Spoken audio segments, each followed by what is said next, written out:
ದೋಸ್ತ ನಿನ್ನ ಕೈ ಮುಗಿತಾನ ನಾ ಕೊಟ್ಟದ ರೊಕ್ಕ ವಾಪಸ್ ಕೊಡು. ತಗೋರೋ ಟೈಮ್ ನಾಯಿಗೆ ಬಣಿತಿಲ್ಲಕ್ಕೋ. ದೋಸ್ತ ಎಂದು ಕೊಡ್ತಾನ, ನಾಳೆ ಕೊಡ್ತಾವ, ಒಂದು 1000 ರೂಪಾಯಿ ಕೊಡ್ತಂದ. ಕೊಟ್ಟ ನಂತರ ನೀನೂ ಇಲ್ಲ, ನಿನ್ನ ಫೋನು ಇಲ್ಲ. ಚೋದಿ ಮಗ ನಿನ್ನ ಕಷ್ಟ ನೋಡೋಕ್ಕಾಗಲ್ಲ ಅಂತ ನಮ್ಮ ಅವ್ವ ಡಬ್ಬ ರೊಕ್ಕ ಗಾಳೆ ಮಾಡಿ ಇಟ್ಟು ತುಡು ಮಾಡಿ ಕೊಡಿದೆ ನನಗೆ. ಅಟ್ಟೆ ನಾ ನಿನ್ನ ಜೀವನಕ್ಕೆ ಎಷ್ಟೋ ಮಂದಿ ದೋಸ್ತರು ನಂಗೆ ಹೇಳ್ರಿ, ಅವ ರೊಕ್ಕ ಕೇಳ್ರೆ ಕೊಡಬೇಡ, ಅವ ಕೊಟ್ಟ ರೊಕ್ಕ ವಾಪಸ್ ಬರಂಗಿಲ್ಲ. ಅಷ್ಟು ಮೀರಿ ನಿನ್ನ ನಂಬಿಕೆ ನಾನು ನಿಂಗೆ ಕೊಟ್ಟೆನು. ನಿಂಗೆ ಕುಡಿಯಾಕ ರೊಕ್ಕ ಬರ್ತಾವ, ತಿನ್ನಾಕ ರೊಕ್ಕ ಬರ್ತಾವ. ನಾ ಕೊಟ್ಟ ರೊಕ್ಕ ನೀನು ವಾಪಸ್ ಕೇಳ್ರೆ ಮುಕ್ಕಳಾಗ ಮುಳುವಲ್ಲಿದ್ದಂಗೆ ಮಾಡ್ತಿಲ್ಲಕ್ಕು. ಯಾಕೆ ನಾನು ಕೇಳ್ತಪ್ಪ? ಅಲ್ಲೋ ಚೋದಿ ಮಗನ, ತಗೊಳ್ಳೋ ಟೈಮ್ದಾಗ ನಾಯಿಗೆ ಕೇಳಿದ್ಲಕ್ಕು. 1000 ರೂಪಾಯಿ ಕೊಡು ಮಮ್ಮ ದೋಸ್ತ, 1000 ರೂಪಾಯಿ ಕೊಡು ದೋಸ್ತದಂದ.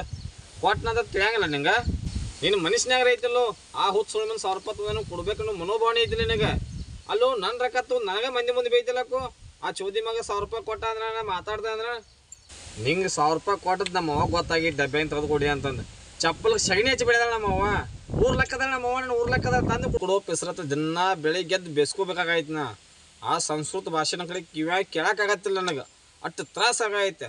ಅಷ್ಟು ತ್ರಾಸದಾಗೋ ದೋಸ್ತ ನಿನ್ನ ನಾ ತೊಗೊಂಡು 1000 ರೂಪಾಯಿ ನಿನಗೆ ಕೊಟ್ಟಾನಂದ್ರೆ ನಮ್ಮ ಅವ್ವ ನನ್ನ ನೆಕ್ಕಿ ಊರ್ಲೆ ಕೊಲ್ತಾಳೆ. ನಿನ್ನ ಕೂಡ ತಿರುಗಾಡೋದಕ್ಕೆ ದಿನ ಮೆಕ್ ತೊಗೊಂಡು ಮನ್ಯಾಗ ಬಡ್ಸ್ಕೊತಾನು. ಇನ್ನು ನಿನಗೆ ಕೊಟ್ಟ ಅಂದ್ರೆ ನಮ್ಮ ಅವ್ವ ನೆಕ್ಕೆ ಕೊಲ್ತಾಳು ದೋಸ್ತ. जीना जीना यहाँ मरना मरना यहाँ.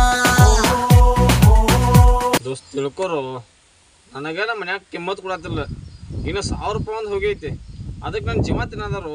ನಿನ್ನ ಕೈ ಮುಗಿತ ದೋಸ್ತ, ನನ್ನ ರೊಕ್ಕ ತಂದು ಕೊಡು. ಇನ್ನೊಮ್ಮೆ ಯಾವ ಹುಚ್ಚು ಸುಳ್ಳು ಮಕ್ಕಳು ಕೊಡಬಾರ್ದಂಗೆ ಮನ್ಸಿಬಿಟ್ನಿ.